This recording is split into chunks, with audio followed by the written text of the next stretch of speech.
I'm going to show you this sanding attachment today, a really quick look at it. I'm going to give you 3 ways to use it. I have had it for 20 months now, and I'm going to show you the wear and tear on it. And I'm also going to show you what all of these little kind of crazy little bits are for in this packet. And the first use I'm using it here for is the background on, say, like a relief carving. Now I'm just going flat onto that background and taking it down a little bit, taking all those scratches out that you might have left with your cut saw burrs, and you can go really close to the carving. Here we are, we can see the scratches all disappearing. I'm using maybe like an 80 grit, and then I'll go up in grit to maybe like a 240 grit, to whatever kind of smoothness you kind of want. And this attachment will either fit directly into your Dremel or into the flex shaft. It can go into the collet system or the multi-chuck system as well, or any other kind of rotary tool that you've got with a 1/8 burr collet. And you can also use it to take that sharp edge off the carving. And the second use I have got for it is the concaves in spoons and bowls. They've always been really notoriously hard to sand and get a smooth finish. And the best way to approach a concave is to keep the attachment kind of moving throughout the bowl, sort of keep a really kind of like nice flowing kind of sweeping motion, and just keep it moving. And you can sort of like use the edge of it as well. And when it comes to using the edge, this is what I mean. So just that kind of top edge there, and can see it bending over when it hits that spanner. And I've also used this for small bowls as well. And when it comes to speed, you want to drop the speed down. I go from anywhere from 10,000 RPM up to about 15,000 RPM. Now you can see the shiny surface on that bowl up there. I'm going to show you a little secret at the end how I got that.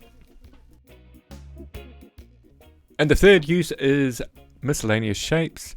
Now I sort of like put this into the category sort of like convexes like this, and also really small details as well. So with the convexes, just keep your burr moving very fast and a light touch. Go for maybe like a 60 grit when you're first starting out, which has a bit of shaping ability as well.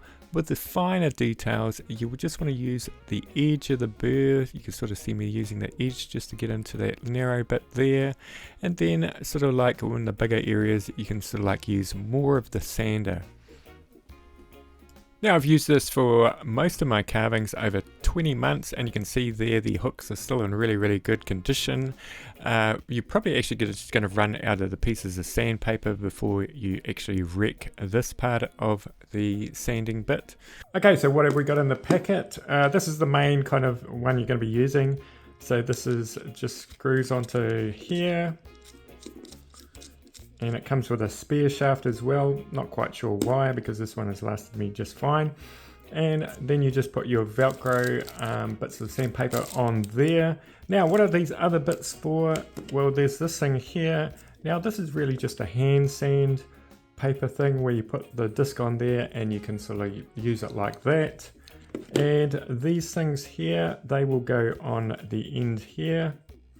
And what they are is just different densities of foam, and what they are for is polishing metal, all those kind of things. And then you have this one here, which is also kind of like a buffing polisher. And that's how I got that really nice shine to this bowl.